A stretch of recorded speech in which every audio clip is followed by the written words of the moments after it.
Today. I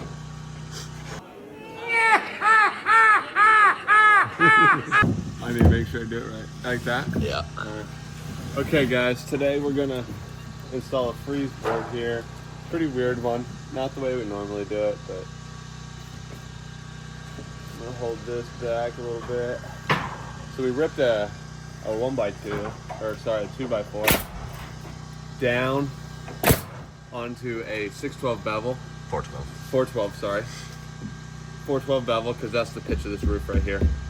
And we are nailing it up here on the soffit, and then we're going to put our 5/4 6 on like that, and it'll make it to where the 5/4 6.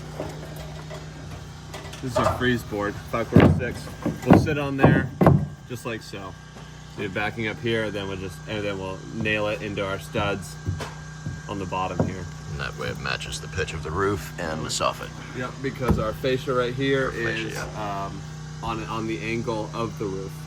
So instead of us plumb cutting our tails and putting it on normally, they wanted this much where the soffit follows the bottom of the trusses, the tails as well.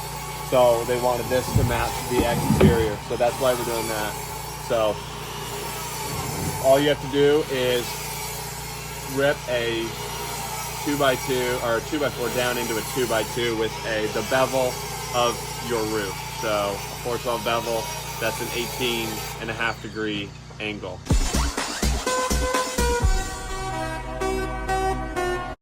You rip that on there and shove it up there. Put your freeze board on there, and it gives you the angle, this angle out here of the fascia to put for the freeze board. I'm Batman.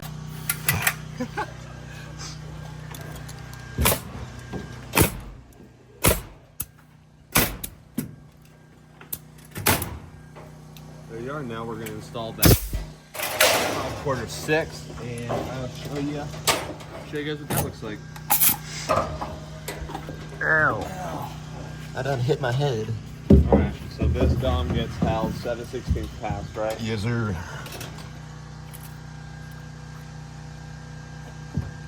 Right there.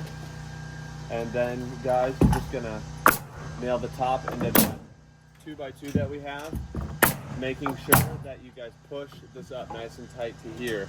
That way you don't have a massive gap. Like this right here, I'll push that out of it. That way you don't have a ton of caulking that happen by the fingers.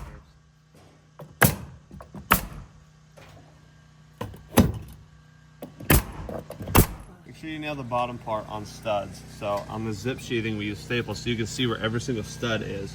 Wherever a staple is means it's a solid material for us to nail into.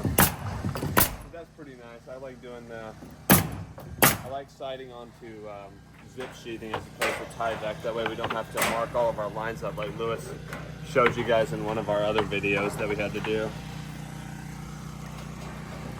Here, the way we do our corner boards, instead of a 1x4 and a 1x4, well in this case 5/4 because we're doing lap. Instead of a 1x4 and a 1x4 for our corner board, we rip a 1x4 down to 2.5 because this stuff is 1 inch thick. So we'll subtract 1 inch from our 1x4, or a 5/4 4, sorry. And then we're going to apply that to one side of the building. So on this corner, I'm going to apply it, flushing it with the sheathing on this side. Make sure that's nice and flush. That's very critical. Sometimes I'll even hang it past just a fuzz so that I don't have any weird discrepancies and then a gap along the seam that I'm going to create here. So making sure it's nice and flush or hanging past, just a fuzz, it's just a whisker. And then we'll take a full 1x4 here, and we put a bevel on it because we're running into this freeze board here that is on an angle. And I can't put this on because the lift's in the way. So what we're gonna do is we're gonna put this full 1x4 on, see, all 3.5, with the bevel on the top, matching this to where it goes up there nice and gorgeously, okay? And then we're going to flush it up with the piece of corner board that we put on this side. As you can see, that's nice and flush, and this gap looks nice. No large gap there. So put one, and then you're going to put one nail into this side, which has the 2x4 for our corner behind all this, which is solid nailing. And then you're going to, what I call, sew together this corner by nailing into your other piece of corner board that you put on earlier. So put a little stitch nail right there. And I do about every 16 inches, unless more are needed for these siding nails here. And then just work it down, making sure it's all nice and flush, no weird gaps, and then just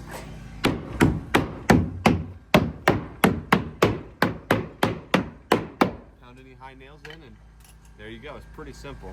Moral of it is to get a nice corner that is 3.5 or 5.5, whichever it is, whatever your corner board is. I have 3.5 right here, and I have 3.5 on this front face here. So it's a perfect square corner, and as soon as this gets caulked and painted, it'll look like a full corner. It won't have like a weird discrepancy where this will be 4.5 and this will be 3.5. So that's why we do this. I would recommend doing it too. It just looks cleaner, better, and it's just nicer all the way around. So what we do when we start installing our siding is we'll put a 2-inch rip on the very bottom to kick out the bottom piece of siding. That way when you put it on, it's not sitting on the wall flat, because every other siding, piece of siding is hanging down an inch because we're 7 inches to the weather. So we do this on the bottom, just kick the bottom out, that way there's no weird discrepancy where the bottom is just sitting flat. That's the only reason we do this.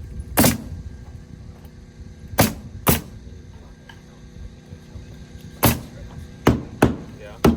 What cord are you gonna work again, Don? Out of fuzz. What? Out of fuzz. Yeah. Out of 8.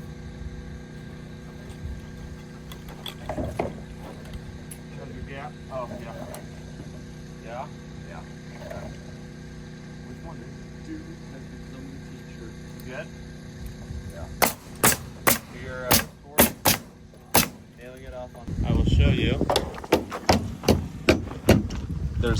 It's kicked out right here. See, there's not much of a gap. Well, you can probably see better right here. See how I have it's kicked out the way it's normally supposed to be, and then this one will go on, and then an inch down right here, that's about an inch down, it'll show the kick. And it'll end up looking like this. The sun's really messing it up, but you can see right there it's kicked out, and then right there, that's how it's supposed to be. That's the whole point of putting that one on the bottom, so that it actually has the same reveal on our corner board all the way down. So that's why we do that.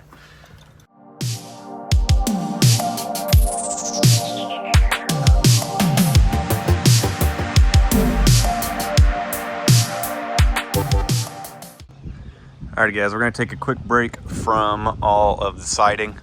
As you guys can see, we did quite a bit of it, but we're going to take a break real quick and we're going to knock out this porch.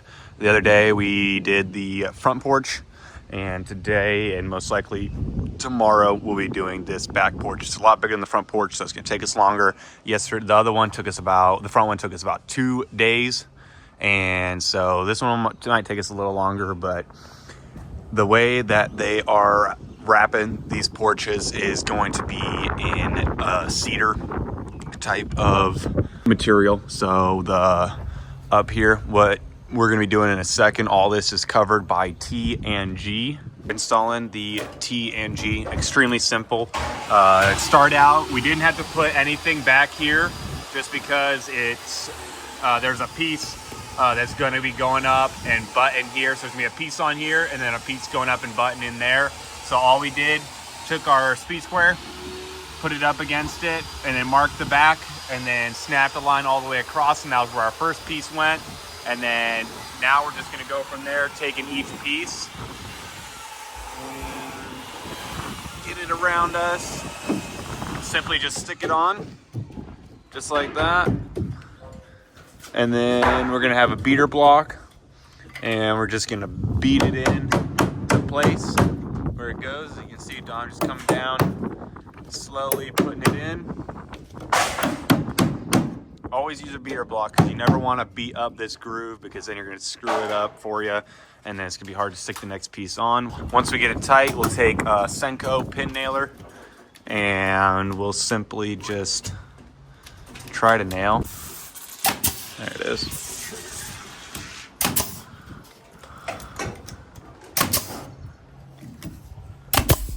And we'll just pin it kind of right in that corner area.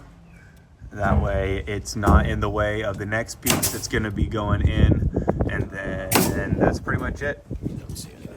Move to the next one. And yeah, that way you don't see any nails as well, because you don't want to, this is the finished product. The next thing that's going to happen is a coat of whatever type of paint or yeah, usually this is just the end result is what they're gonna, maybe they'll put like a coat for rain or protectant, but that's pretty much it. So I've got to make it look perfect the first time.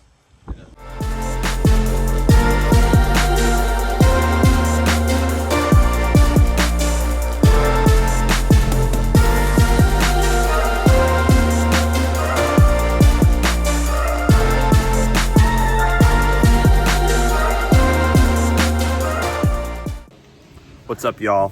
We're wrapping our metal beam here. As you can see, I got this metal beam right here, and I put this 2x6 on top and a 2x6 on the bottom. Put in with our nice nails, shot in with our 300 psi max nailer. This saves us incredible amounts of time as opposed to drilling and screwing it all. And so now that I've got that done, I'm going to pack out this gable truss that we built here. So I need to pack it out towards the outside of the building, 1.25 inches. So I had Gabe cut me a bunch of 1.25 inch blocks right here, and we are going to nail them up, and we're going to make sure that the plumb, it just, for the reason that it makes it a little bit easier for when I'm nailing my cedar on. I don't have to guess kind of on what angle I put these blocks on. If I put them on plumb, I know that they're going to be straight up and down. I know where my nailing is, and it's a lot simpler and easier, and it takes just any of the thought process out, eliminates mistakes, makes it go a lot quicker, easier, and faster. I'm going to put my blocks on 16-inch centers. Another thing that helps us know exactly where all of our backing is. That way there are no misses like I was saying earlier. Do a little torpedo level. Plumber up. Do the whole thing all the way across.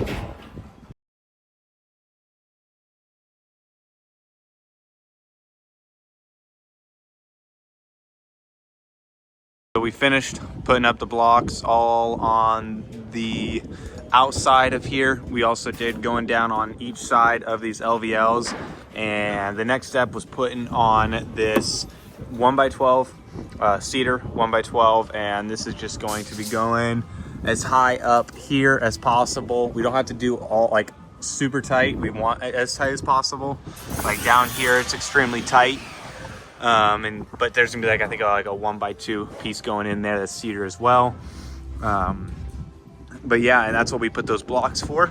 You can kind of see under here, there's those blocks that we nail to, and that's why we put those under there. And that'll also give us our proper spacing that we want in between all of these, and then everything will should line up. And this is finished product as well, so we got to make it look as nice as possible. And that's pretty much it for those. For wrapping the beams, there's gonna be one here. Then we're gonna stick one on the inside as soon as we get all the blocks on. If we're putting blocks on, might pretty hard. And then we'll put one going all the way down on the bottom as well. All right, boys and girls. All right, so now that we have our outside of our beam piece, we're gonna go ahead and throw our bottom piece in. We Lexoled the edge that goes against here just to try to help with separation as much as we can, even though it's all going to end up falling apart because that's the nature of cedar. We're going to hold it 1/4 inch up and tack it with our pin nailer here, making sure it's nice and tight, using our 1/4 inch gauge without blowing out. Down a whisker. And we're going to work it along. keep it as tight as we can.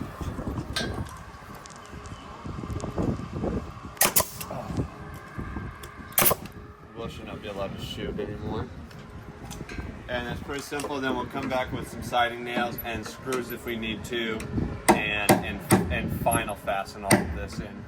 So we Lexeled it to try to help with some separation because cedar moves incredibly more than anything, especially smart trim, but it moves so much with the moisture in the air that we're trying to do all that we can to keep it tight as long as it possibly can. So that's why we did that.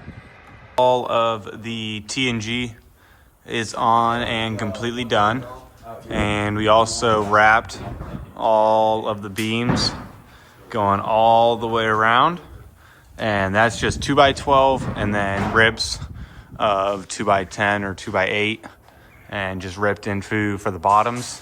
And then next step is we are going to now be moving on to the fascia for these arches on the outside and the inside. And those arches are going to be made out of, so the two inside arches are going to be out of this 1x12. These are 10-foot 1x12s, and then the very outside fascia is going to be made out of just 2x12. And those are just going to be cut into lengths and then put up. So as you see this inside one right here, this front and back is going to be out of 1x12 cedar. And then the outer edge is just going to, this outer edge all the way up here is just going to be the 2x12 is going to be put on. So 1x12 and then 2x12 going on there. So we're doing the fascia for our beam in here. It's so called fascia. Yes. Well, technically beam wrap. Yeah. Take us up a little bit. Okay. Because they're short. So we'll line up our one end of the seam.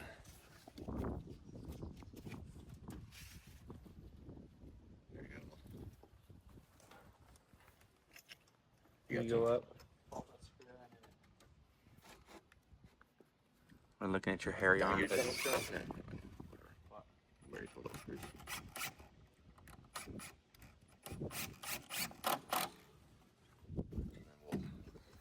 Make sure this is flush with the top of the roof here. Throw another screw in it. And then we'll take the level and make a plumb cut because all of our cuts are going to be perfectly plumb. And then I'll shake my tape and a quarter. That's what we want hanging down. And I'll do one mark. And then whenever he's done with the level, we'll plumb the line up, we'll set it down. Okay, we'll cut it, send it back up, put it on, and then move to the next piece. You just kind of do that all around. Yep. Put it in. Let that run. Show everybody your cool hat. Dang. Is that light for how light skinned you are? Light dipshit.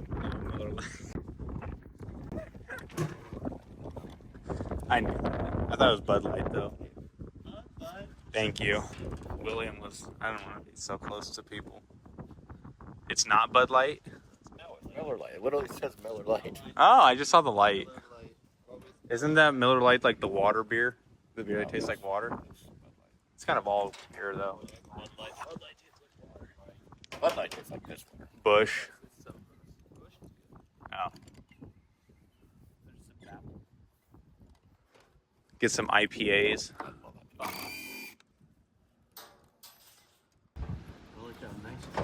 Oh my gosh, he's so freaking good at his job. Go ahead. Wow. We got it Gabe. back from Gabe. He cut our plumb cuts that we put on here with our level. Now we're just gonna set it back exactly where we had it to begin with. Don's gonna tack it in with some screws. Yes, sir. Baby screws like something with And his. then we're going to keep going. Yes. Keep going. We'll do the next piece exactly the same way until we have it all on, and then we'll router it off.